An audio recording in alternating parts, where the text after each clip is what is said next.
Calicut university വിദ്യാർത്ഥിയുടെ മരണവും അന്വേഷിക്കണമെന്ന് MSF. 2022 ഡിസംബർ 19-നാണ് എടവണ്ണ സ്വദേശി ഷഹീൻ പി എന്ന വിദ്യാർത്ഥിയെ കാലിക്കറ്റ് യൂണിവേഴ്സിറ്റി സ്വിമ്മിംഗ് പൂളിനുള്ളിൽ മരിച്ച നിലയിൽ കണ്ടെത്തിയത്.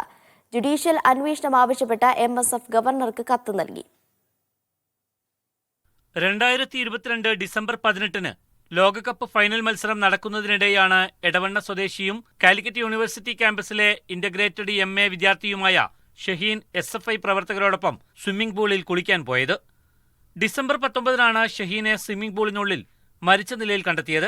മരണത്തിൽ അസ്വാഭാവികതയുണ്ടെന്നും ദുരൂഹമായ സാഹചര്യത്തിലാണ് മരണം സംഭവിച്ചതെന്നും വിദ്യാർത്ഥി സംഘടനകൾ ആരോപിച്ചെങ്കിലും യൂണിവേഴ്സിറ്റി അധികൃതർ കേസ് പോലീസിന് കൈമാറിയില്ല. ഏകദേശം ഒരു വർഷം മുമ്പ് കാലിക്കറ്റ് സർവകലാശാലയിൽ ദുരൂഹ സാഹചര്യത്തിൽ കൊല ചെയ്യപ്പെട്ടിട്ടുള്ള സഹലിൻ്റെ കേസ് പുനരന്വേഷണം നടത്തണമെന്ന് ജുഡീഷ്യൽ അന്വേഷണം നടത്തണമെന്ന് MSF ബഹുമാനപ്പെട്ട ചാൻസലറോട് ആവശ്യപ്പെട്ടിരിക്കുകയാണ്. ആ കേസിൽ ആഭ്യന്തര അന്വേഷണം നടത്തിയപ്പോൾ പ്രതികളെന്ന് പറയപ്പെട്ടിട്ടുള്ള കണ്ടെത്തിയിട്ടുള്ള 7 പേരും SFIയുടെ നേതാക്കന്മാരും സജീവ പ്രവർത്തകരുമാണ്.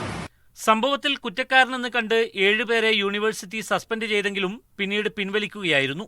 ഉന്നത ഇടപെടൽ മൂലമാണ് ഷഹീന്റെ മരണം അന്വേഷിക്കാതിരുന്നതെന്നും ജുഡീഷ്യൽ അന്വേഷണം പ്രഖ്യാപിച്ച് കുറ്റക്കാരെ കണ്ടെത്തണമെന്നും MSF കത്തിൽ ആവശ്യപ്പെട്ടു.